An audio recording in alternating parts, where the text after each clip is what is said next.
Assalamualaikum warahmatullahi wabarakatuh. Waalaikumsalam warahmatullahi wabarakatuh.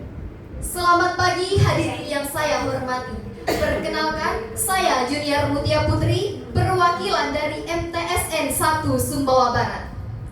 Hari ini saya akan membawa kita semua kembali ke masa lalu, ke masa ketika perempuan belum bebas belajar, ke masa ketika suara perempuan nyaris tak terdengar. Namun di tengah gelap itu muncul secercah cahaya. Cahaya itu bernama Raden Ajeng Kartini. Kartini lahir pada 21 April 1879 dari keluarga bangsawan Jawa. Ayahnya, Raden Mas Adipati Sosroningrat, adalah seorang bupati Jepara yang bijaksana. Ibunya, Nyai Ngasirah, bukan dari kalangan bangsawan, tetapi memiliki hati yang lembut dan pikiran yang luas. Sejak kecil, Kartini tumbuh sebagai anak yang haus pengetahuan. Ketika anak perempuan lain hanya belajar di rumah, Kartini beruntung bisa bersekolah hingga usia 12 tahun. Di sekolah, Kartini jatuh cinta pada buku, pada kata-kata, dan pada dunia di luar tembok rumahnya. Namun, kebebasan itu tidak lama.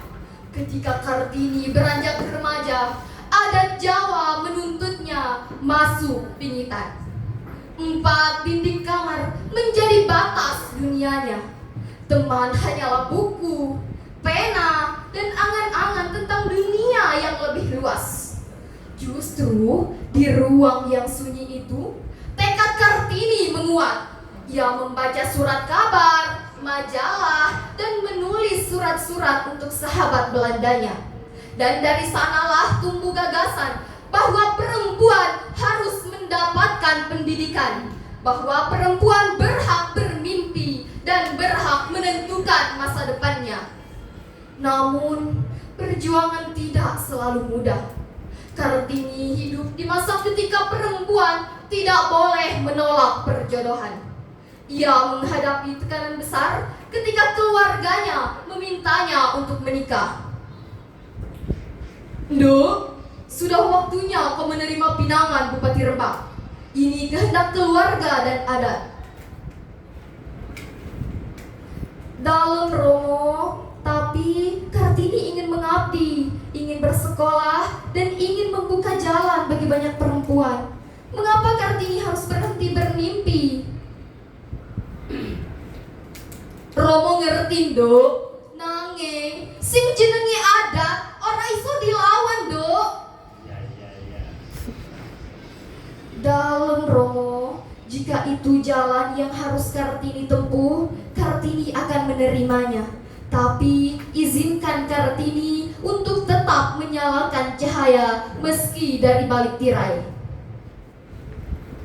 Di tengah pergulatan batin itu, Kartini akhirnya menerima perjodohan dengan Raden Mas Joyo Diningrat, Bupati Rembang, yang sudah memiliki 3 orang istri.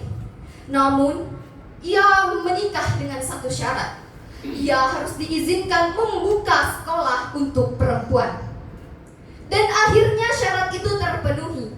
Di Rembang, Kartini membuka sekolah kecil untuk perempuan. Murid-muridnya belajar membaca, menulis, dan mengenal dunia.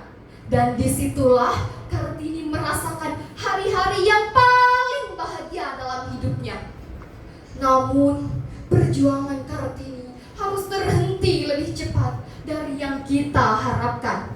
Setahun setelah menikah, Kartini melahirkan seorang anak laki-laki. Dan beberapa hari kemudian, di usianya yang ke-25 tahun, Kartini wafat. Meskipun raganya pergi, tapi cahayanya tidak pernah padam. Ide-idenya menggema hingga kini. Sekolah-sekolah Kartini berdiri. Perempuan Indonesia belajar, bekerja, dan berkarya. Semua itu berawal dari seorang perempuan muda dari Jepara yang berani berkata bahwa perempuan juga berhak bermimpi. Sahabat-sahabatnya di Belanda, terutama Jacques Hendrik Abendanon, yang sangat mencintai gagasan Kartini. Mereka mengumpulkan seluruh surat Kartini yang ditulis dengan hati dan pemikiran yang jauh melampaui zamannya.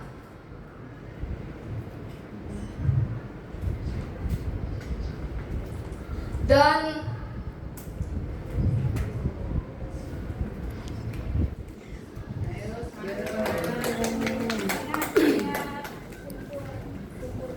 kumpulan surat itu diterbitkan dengan tema habis gelap, terbitlah terang. Kartini telah lama pergi, tapi setiap perempuan yang berjuang, setiap anak perempuan yang bersekolah, dan setiap mimpi yang tumbuh dari keberanian, itulah Kartini yang hidup di antara kita. Semoga kita dapat meneruskan cahayanya, karena benar kata Kartini, habis gelap akan datang terang. Sekian dari saya. Wassalamualaikum warahmatullahi wabarakatuh. Dari aplaus